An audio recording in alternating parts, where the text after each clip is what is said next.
In terms of the amount of milk a baby takes at a feeding, the importance of this information isn't so much that we want you to be able to measure what comes out of a breast. This is really important for all of those young moms or moms of any age with new babies that are returning to work or school. If you're planning to continue to breastfeed after you return to work or school, if your hope is to provide breast milk in your absence so that your baby is still exclusively breast milk fed, even though every feeding isn't at the breast, some are in a cup or a bottle, then it's important for you to know how much milk do I need to accumulate in order to have my baby fed my milk in my absence.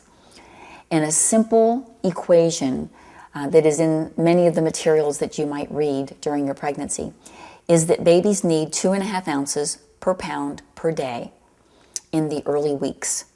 That would be approximately the first 12 weeks. That's when babies are growing the fastest.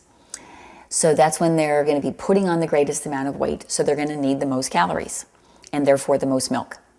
If you have a 10-pound baby, that baby needs 2.5 times that, which is 25. Divide that by the number of times each day that baby feeds, which let's say, for example, is 8 times.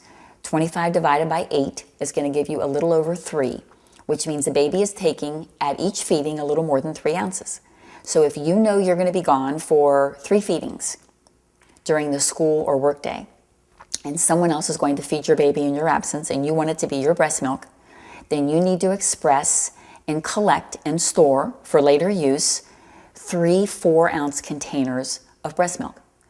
And I suggest always that you store a little extra. Rather than doing just a little more than 3, go ahead and round it up to the closest ounce and provide 3 4-ounce containers to whoever is going to be providing childcare for your baby in your absence. That way you're sure your baby will have more than enough to eat while you're away.